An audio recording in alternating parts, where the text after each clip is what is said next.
Hello दोस्त, आप सबों का मेरे चैनल में स्वागत है। मैं आज पूर्वोत्तर भारत के एक ऐसे इतिहास को लेकर आया हूं आपके बीच जो किसी प्रकार से पश्चिमोत्तर भारत या भारत के किसी भी क्षेत्र के से कम महत्व का नहीं है।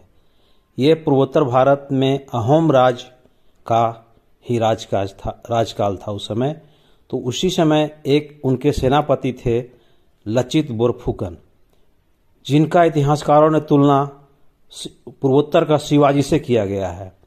और जिस प्रकार राजपूताना में महाराणा प्रताप स्वतंत्रता का अलख जगाए रखा, उसी प्रकार इसने भी, लचित बोरफुकन जी ने भी स्वतंत्रता का स्वाभिमान अपना बनाए रखा। और मुगलों के साथ संघर्ष में, जबकि मुगलों को एक विशाल सेना लेके पहुंची थी, उस सेना को अपने स्वाभिमान और मजबूत इरादों के साथ बुरी तरह से विफल कर दिया और भागने पर मजबूर कर दिया।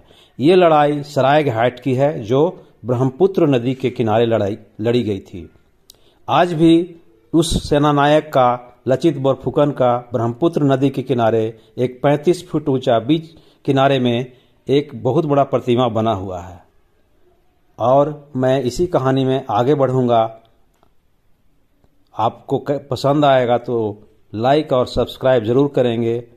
तो मैं अब वीडियो आगे बढ़ाता हूं। सरायघाट का युद्ध सन 1671 में मुगल साम्राज्य, जिसके सेनानायक बन के आए थे कछवाहा राजा राम सिंह प्रथम, और अहोम साम्राज्य लचित बोरफुकन के नेतृत्व के बीच ब्रह्मपुत्र नदी पर सरायघाटी, गुवाहाटी जो आज असम का राजधानी है, वहीं पर लड़ा गया था।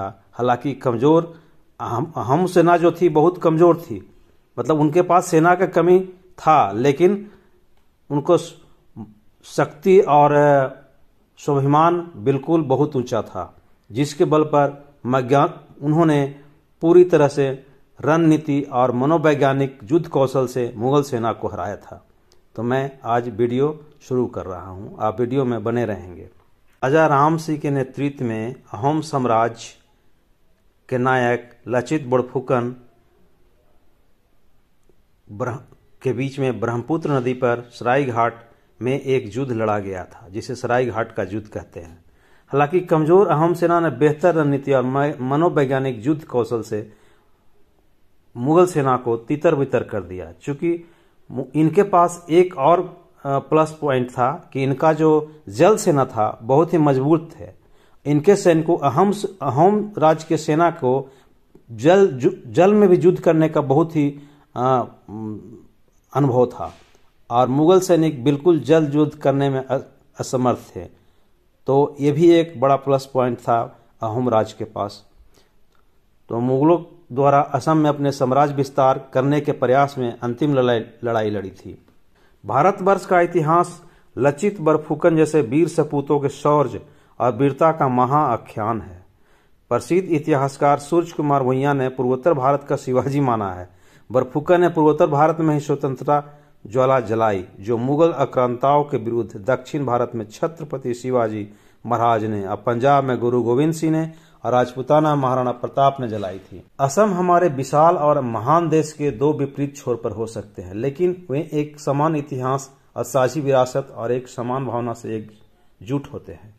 मध्ययुगीन काल में उन्होंने दो महान सेनाओं, महाराष्ट्र में छत्रपति शिवाजी, असम में लचित बोरफुकन को जन्म दिया है।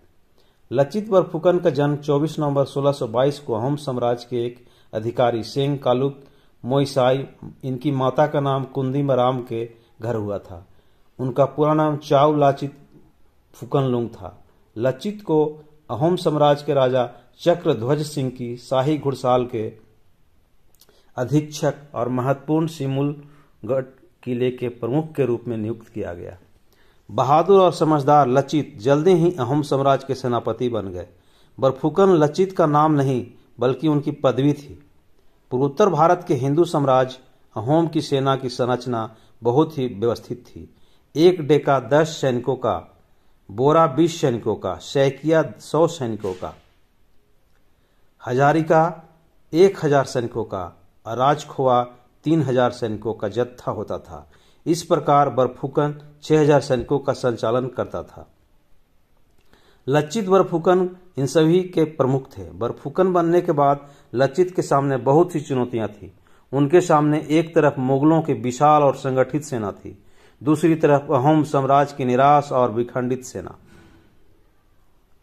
प्रथम 4 वर्ष में लचित ने अपना पूरा ध्यान अहोम सेना के 900 गठन अस्त्र शस्त्रों को इकट्ठा करने में लगाया।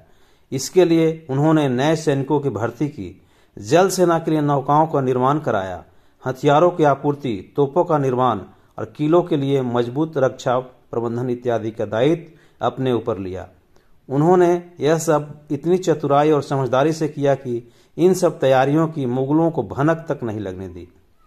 लचित की युद्ध कला एवं दूरदर्शिता का दिग्दर्शन मात्र अंतिम युद्ध में ही नहीं हुआ, अपितु उन्होंने 1667 में गुवाहाटी के ईटाकुली किले को मुगलों से स्वतंत्र कराने में कुशल युद्ध नीति का परिचय दिया। मुगलों ने फिरोज खान को फौजदार नियुक्त किया, जो बहुत ही भोग विलासी व्यक्ति था। उसने चक्रध्वज सिंह को सीधे सीधे असमिया हिंदू कन्याओं को भोग विलास के लिए अपने पास भेजने का आदेश दिया। इससे लोगों में मुगलों के खिलाफ आक्रोश बढ़ने लगा। लचित ने लोगों के इस आक्रोश का सही प्रयोग करते हुए इसी समय गुवाहाटी के किले को मुगलों से छीनने का निर्णय लिया। लचित के पास एक शक्तिशाली और निपुण जल सेना के साथ समर्पित और दक्ष जासूसों का संजाल भी था। लचित ने योजना बनाई, जिसके अनुसार 10-12 सिपाहियों ने रात के अंधेरे का फायदा उठाते हुए चुपके से किले में प्रवेश किया। यह शिवाजी वाला नीति है, और मुगल सेना की तोपों में पानी डाल दिया। अगली सुबह ही लचित ने ईटाकुली किले पर आक्रमण कर उसे जीत लिया। जब औरंगजेब को इस विजय के बारे में पता चला तब वह गुस्से से तिलमिला उठा। उसने मिर्जा राजा जय सिंह के बेटे राम सिंह को 70,000 सैनिकों की बड़ी सेना के साथ अहोम से लड़ने के लिए असम भेजा। उधर लचित ने बिना एक पल व्यर्थ किए किलों की सुरक्षा मजबूत करने के लिए सभी आवश्यक तैयारियां प्रारंभ कर दी। लचित ने अपनी मौलिक युद्ध नीति के तहत रातों रात अपनी सेना की सुरक्षा हेतु मिट्टी से मजबूत तटबंधों का निर्माण कराया, जिसका उत्तरदायित्व लचित ने अपने मामा को दिया था। उन्होंने इस निर्माण कार्य अपने मामा की लापरवाही को अक्षम्य मानकर उनका वध कर दिया और कहा, मेरे मामा मेरी मातृभूमि से बढ़कर नहीं हो सकते। वाह रे लचित, क्या इसका अपने मातृभूमि के प्रति लगाव था। लचित जैसे योद्धा के रहते मुगल आक्रांता पूर्वोत्तर भारत को अपने अधीन नहीं कर सके। 1671 में सरायघाट ब्रह्मपुत्र नदी में अहोम सेना और मुगलों के बीच ऐतिहासिक लड़ाई हुई। राम सिंह को अपने गुप्तचरों से पता चला कि अंद्रावली के किनारे पर रक्षा इंतजामों को भेजा जा सकता है और गुवाहाटी को फिर से हथियाया जा सकता है। उसने इस अवसर का फायदा उठाने के उद्देश्य से मुगलों की एक नौसेना खड़ी कर दी। उसके पास 40 जहाज थे जो 16 तोपों और छोटी नौकाओं को ले जाने में समर्थ थे। यह युद्ध उस यात्रा का चरमोत्कर्ष था, जो यात्रा 8 वर्ष पहले मीर जुमला के आक्रमण से आरंभ हुई थी। भारतवर्ष के इतिहास में कदाचित यह पहला महत्वपूर्ण युद्ध था जो पूर्णतया नदी में लड़ा गया तथा जिसमें लचित ने पानी में लड़ाई नौसैनिक युद्ध की सर्वथा नई तकनीक आजमाते हुए मुगलों को पराजित किया। ब्रह्मपुत्र नदी का सरायघाट इस ऐतिहासिक युद्ध का साक्षी बना। इस युद्ध में ब्रह्मपुत्र नदी में एक प्रकार का त्रिभुज बन गया था, जिसमें एक ओर कामाख्या मंदिर, दूसरी ओर अश्वक्लांता का विष्णु मंदिर और तीसरी ओर ईटाकुली के किले की दीवारें थीं। दुर्भाग्यवश लचित इस समय इतने अस्वस्थ हो गए थे कि उनका चलना फिरना भी अत्यंत कठिन हो गया था, परंतु उन्होंने बीमार होते हुए भी भीषण युद्ध किया। अपनी असाधारण नेतृत्व क्षमता और अदम्य साहस से सरायघाट की प्रसिद्ध लड़ाई में 4000 मुगलों सैनिकों को मार गिराया और जो मुगल बचे थे नदी में कूद गए। तैरना तो उन्हें आता नहीं था, सब तैराक थे नहीं। बहुत से मुगल पानी में बह गए, डूब गए। और इनके जो एक और हेड था वो अपना हुक्का गुड़गुड़ा रहा था, उसको भी इन लोगों ने पीछा करके मार डाला। तो ऐसे थे हमारे पूर्वोत्तर में भी जो शिवाजी से कम नहीं थे या महाराणा प्रताप जैसा ही शौर्य दिखाया और मुगलों को पीछे हटने के लिए मजबूर कर दिया। तो ये कहानी आप लोग को इस युद्ध में अहोम ने अनेक कैसा लगा होगा इसके बारे में आप लोग बताएंगे। इस युद्ध में अहोम सेना ने अनेक आधुनिक युक्तियों का उपयोग किया तथा पनगढ़ बनाने की युक्ति युद्ध के दौरान ही बनाया गया। तुरंत सोचिए, पनगढ़ एक उनको युद्ध नीति होता है, पानी में लड़ाई करने के लिए एक पनगढ़, एक जैसे कि चक्रव्यूह को रचना होता है उस तरह से ये लोग पनगढ़ बनाया। युद्ध चल रहा है उसी समय ये लोग इस तरह का अपना युक्तियां लगाई। इस युद्ध में अहोम सेना अनेक आधुनिक युक्तियों का उपयोग किया तथा पनगढ़ युक्ति की। युद्ध के दौरान ही बनाया गया नौका पुल छोटे किले की तरह काम आया। अहोम की बछारी नाव, जो अपने आकार में मुगलों की नाव से छोटी थी, अत्यंत तीव्र और घातक सिद्ध हुई। इन सभी आधुनिक युक्तियों से लचित की अहोम सेना को मुगल सेना से अधिक सबल और प्रभावी बना दिया। दो दिशाओं से हुए प्रहार से मुगल सेना में हड़कंप मच गया और सायंकाल तक उसके 3 अमीर और 4000 सैनिक मारे गए। इसके बाद मुगल सेना मानस नदी के पार भाग खड़ी हुई। दुर्भाग्यवश इस युद्ध में घायल लचित ने कुछ दिन बाद प्राण त्याग दिए।